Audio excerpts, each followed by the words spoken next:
For Canada, the First World War was an unprecedented war effort. At home at the front, everyone contributed to the fight in their own way. Often overlooked is the contribution of animals. Horses, dogs, cats, and even lion cubs played a part in battle, including as part of Canada's victory at Vimy Ridge. Some of their stories are captured in Sigmund Brouwer's latest book, Innocent Heroes, Stories of Animals in the First World War. We're pleased that Sigmund is in our studio tonight. Hello. Nam, hello, Welcome. thanks. I feel welcome. I've been looking forward to this, thank you. I'm glad. But before we start talking, I have a little confession to make. I did not really have an affinity of pigeons until I read this book. I've often looked at them as cockroaches with wings. But I'm completely wrong. Now, and I totally get that, because until I did my research, I thought the same thing. I was startled to discover how intelligent pigeons are. We're going to talk more about the pigeons. We will talk We're going pigeons. to keep everybody in suspense. But I was curious to know, why write a book about animals in the First World War? Well, I'll make a confession of my own. My primary goal was to introduce kids to what happened at Vimy Ridge. I mean, that's widely considered a defining moment in Canadian history. And as I looked for a way to make it appropriate to tell them stories about World War I realized that animals can inspire us. So, I mean, I just need to think of my girls in grade 3, 4, 5, 6, and 7. I wouldn't want to bring them the bad stuff that happened in World War I. But by showing them how animals helped and rescued soldiers, we still get to learn about what led to Vimy Ridge, but we get to focus on the inspiring parts of the war. And this is something that's been going on for a long time, animals being used in war. How long has that been going on for? Well, you know, the flip answer is ever since there's been war. Pigeons were used almost from the beginning. Of course, horses, dogs, all sorts of fighting animals. You know, when we're looking at ancient history in the Middle East, camels were war animals. So yeah, since the beginning of war. And what countries used animals during World War I? They were widely used by every country. So parts of World War I that took place in desert areas, they did have the camels.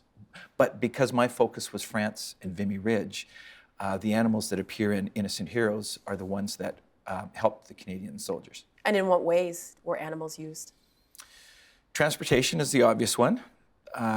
Communications. See, and this is what I think is fun to be sharing with kids. When you were in trouble in World War I, you didn't grab your cell phone. Because, you know, and there was so much I had to learn. I went into going, well, they probably didn't have telephones, but we had telephone.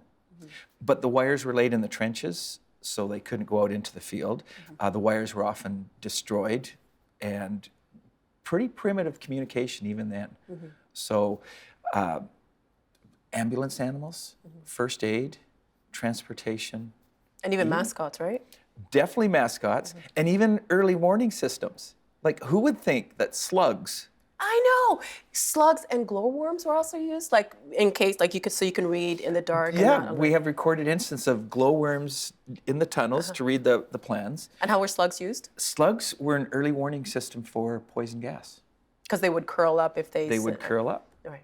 Yeah. And the other thing that I was curious to know is that the sounds of war are very traumatic to soldiers. Did they not affect animals? Did you hear that heavy sigh? Because yeah, it was very difficult on animals, especially the herd animals, like horses. The sounds would be just as terrifying as everything else. And we may talk about this later, but 100 years ago, people weren't as concerned about the ethics of respecting animals. And happily, that's changing. And part of why it changed was because of all the horrible things that did happen in World War I. Millions of horses, the dogs, the cats, and there was an awareness that these animals deserved that respect. We have monuments for the war animals in London. Even Hyde war Park. crosses? Yeah, and Confederation Park in Ottawa acknowledges the sacrifices that animals made for us. Now, to tell this story about these incredible animals, you use both fact and fiction, and you also write from the perspective of the animal that you're speaking about in the moment. Why do that? Animals have superpowers. They do. They absolutely do, and each animal has its own superpower. So for me, one of the fascinating aspects was learning enough about cats to discover everything that they need to be able to face down an adversary like a huge rat. So I enjoyed the storytelling aspect of having the hunt and chase of cat versus rat in the trenches, and to show it from the cat's point of view. And I'm hoping that our readers would find that same fascination with it. We're going to talk more about rats, but your first chapter features a carrier pigeon named Little Abigail. What inspired that story? Little Abigail was inspired by a true story. In fact, every animal episode is inspired by animals. The medal that they would win for bravery was not the Victoria Cross, but the Dickon Medal. And Cher Ami. That was the pigeon's name? That was the pigeon, dear friend, in French for dear friend, rescued 200 soldiers. They were trapped. They'd been trapped for a few days. The incoming artillery came from their own soldiers. No one knew they were there. They had tried with previous pigeons. None made it through. Cher Ami was their last hope, and Cher Ami was knocked down by 3 bullets. And she still flew. She got back up into the air. She was blind in one eye, torn through the chest, shattered left leg, and delivered the message. And the person on the other end who found the message had his priorities right. Soldiers were saved. But I found myself reading this going, what about Cher Ami? And they wrapped Cher Ami up in a blanket, took the bird to the hospital, and insisted on a surgeon save the life of this brave little soldier. So not only did that happen, I'm not making this up. I was just going to ask if you took what certain liberties you took in telling the story. No liberties. Yeah. Cher Ami, when Cher Ami was nursed back to health. We're looking at a picture of her. There we go, Cher Ami. One of the grateful soldiers who'd been rescued carved Cher Ami a little wooden leg. And then the French president gave Cher Ami not the Dickon Medal, but the highest medal of honor any soldier could get. That was the War Cross? That was, for France, it was the Medal of, I think, Palm, P-A-L-M. And Cher Ami received that honor. And it's an inspiring story. I keep saying she. Was it a she or he? Do we know? We don't know. Okay. What were carrier pigeons used for? Essentially, they were a great way to deliver messages. And for what it's worth, they're still used today. In London, for example, it is faster to put a capsule of medicine, or sometimes if you need a blood sample, and put it on a pigeon and have the pigeon wing it across town than to have a courier in a taxi. And this is London, England? London, England. Wow. So in the congested areas, they will still use pigeons to deliver stuff. How did they get the pigeon to go where they wanted it to go? Carrier pigeons will return to where they were born and where they're fed. So here's what I learned about them. You could take them anywhere. Put a bag over their head, put them in a van, drive them 200 kilometers away, spin them in 5 circles, let them go, and we think it's the magnetic forces, or it could be the low sonic sounds of the earth moving, but they have a map in their head, and they just head straight back to where they're born. So very intelligent, and we should probably stop making fun of them. How vital were they in keeping soldiers alive during the war? Extremely vital. Yeah. They would be sent from submarines, ships, sometimes even airplanes. And in episode 1, Cher Ami had saved those 200 soldiers. And our fictional characters, Jake York and Thomas Northstar and Charlie, are in trouble. And little Abigail, like Cher Ami, saves them. And then at the end of that episode, there's 3 or 4 pages of nonfiction. You also write about a cat named Boomer. Who is he based Boomer on? lives. Boomer is based on, well, for example, the British, they had 500,000 cats to help them clear out the rats in the trenches. Well, how big was the rat problem? Well, let me put it this way. There was lots for the rats to eat. You can't fire a rifle down a trench to shoot at the rats. Because you'll shoot a soldier, obviously, yeah. And if you're at night, imagine this, you're in the trenches at night and you shine the flashlight straight down the trench, you would see hundreds, if not thousands, of pairs of red eyes staring back at you in the light, because rats become addicted to human blood. And the soldiers, it was miserable for them. The rats would try to constantly bite them below the knees, or they'd fall asleep in the ears. And if you're only getting 2 or 3 hours of sleep a night, and rats keep waking you up, it makes a difference. And therefore, 500,000 cats, like you said. We had the cats. Now, and so the war cat heroes, one of the cats, his name is Simon. Simon was on a ship. The ship was entirely rat-free, and then poor Simon got hurt in a bombing attack. Rats returned. He was burned, recovered, and tracked down all the rats until there was one last monster rat that they couldn't catch, couldn't trap, and then Simon finally tracked down his enemy. And got him. And got him. What were the conditions in the trenches like for the soldiers? Go in your backyard, dig 8 or 9 feet deep, say 3 meters deep, wide enough for 2 people to stand side by side, take a garden hose and fill it for 3 days. And then try to sleep in it, walk in it. With giant rats at your feet. With rats crawling everywhere. Oh, and let's not forget the lice. Right. Right. So one of the aspects that, unique Canadian aspects that led to our triumph at Vimy Ridge, the British failed. They had 75,000 casualties. The French failed with 150,000 casualties. In fact, the French general said to our commander, Arthur Currie, we're not even going to support you. It's so impossible. We're not going to bother leaving our tents. We were the underdogs. We were the supreme underdogs. We only had 30,000 soldiers with all 4 divisions. And it was just regular people. It was, well, yeah, thank you, ma'am. I mean, Canada is a non-military country. We had a standing army of only 3,000. We didn't have officer schools. But some of the aspects that I'm so proud to tell students at all our schools, Canadians were tough. We were farm boys, ranchers, fishermen. Accountants. We were accountants. But, accountants in Canada, we have to all deal with the weather. So our toughness prevailed. We could live in the trenches. Our independence prevailed. The British Army, we drove them insane because we didn't salute. We were unruly, independent cowboys of sorts.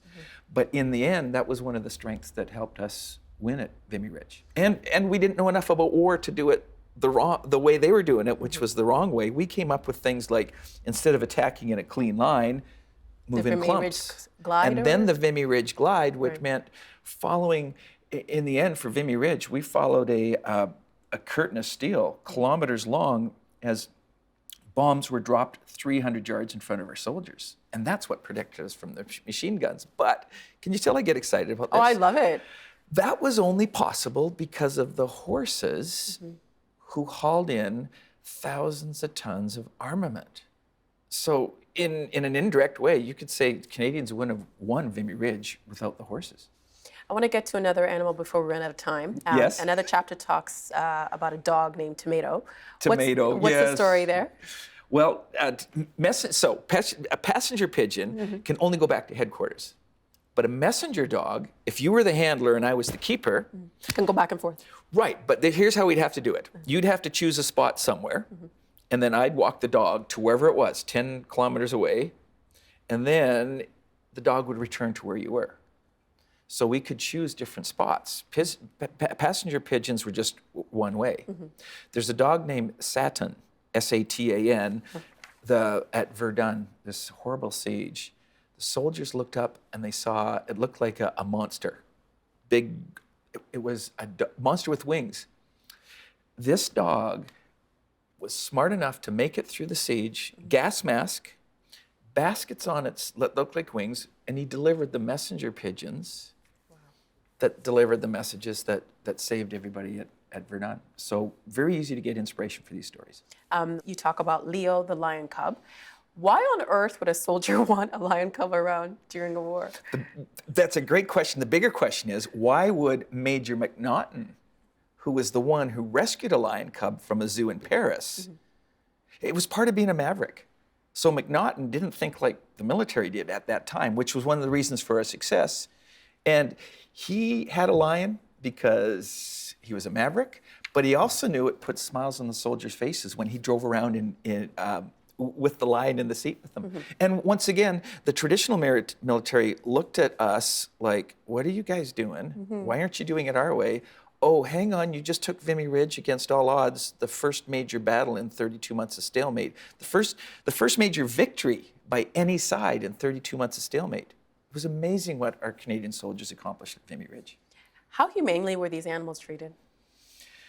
I mean, it's one thing to be a mascot and then to be in the trenches, I suppose. Time and again, I read stories about soldiers who wept when their friends were injured, their animal friends.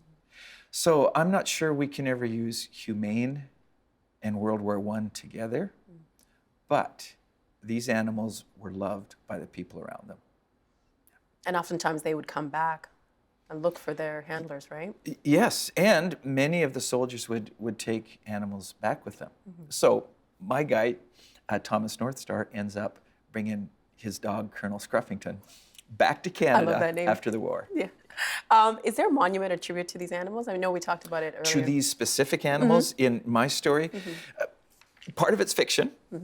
So in each episode, we have a fictionalized animal based on a real animal, and I drew on real animals from all parts of World War I, the Boer War, different wars. And so there are no specific monuments to those animals. But I suppose, you know, the 4 pages of nonfiction that follows each episode, I would happily argue that's a monument of sorts, where we can relive and learn about what the animals did. To what extent do you think we put human qualities onto animals? Oh, could you ask an any more difficult question than that? Right? Well, we have a rescue cat named Snowy. And every night about 8 o'clock, he's on alarm. He comes up and he starts rubbing against our face. So we want to believe that's love, and our family believes it's love. But my cynical friends will be like, no, that cat is rubbing a certain gland on you so that it's you know, marking you for ownership. What is it? Yeah. Is it love, or is it, and we're going to believe it's love. And in the research of writing this book, is there one particular animal to you that just, I guess, you connected with? Yes, the donkey. Really? Donkeys are so smart. But see, that's another animal that people look down on. Why are donkeys so smart? They're independent thinkers. See, horses are herd animals. Horses will allow themselves to be worked to exhaustion and forced into very dangerous situations. And donkeys and mules are like, nope, sorry, not going there. So in the episode, Charlie the donkey, they named him Charlie after Charlie the character, is so stubborn that he ends up saving their lives because he refuses. He won't move forward. He won't move forward. And when they find out what danger that was, they're grateful for the stubbornness and intelligence. And what other animals were used? Like we talked about slugs, we talked about glowworms. Yeah. So we have little Abigail who's a pigeon. Medic dogs, we didn't talk about the medic dogs who would find fallen soldiers, rip off a piece of uniform and bring it back to first aid people. Or even stay with a soldier until somebody came, or just to keep them company if they were dying. But now most of the time they went back to get a medic, or they would have some medical supplies in the back. But it was always find someone, go get help, bring them back. And then we have Coal Dust, a magnificent horse that refused to run away from danger when the loud noises of shells. You know, horses have this instinct to get away from that sudden sound. And based on a very magnificent horse who patiently stood at the edge of a crater, lowered its head, and allowed a soldier to pull himself out of a certain drowning. Are animals still used during war? Yes, and we still recognize animals with the Dickin medal. Where are they used? Everywhere. And so Afghanistan, we have dogs. We still use horses. Yeah. Well, thank you so much. This book was so interesting, and I learned a lot more about World War I than I did in class. So well done. You know, that's the power of story. If you read stories about humans with animals, hopefully you'll learn about it. So thanks for the chance to talk about it. Thank you for being here, Sigmund. Thank you. Help TVO create a better world through the power of learning. Visit TVO.org and make a tax-deductible donation today.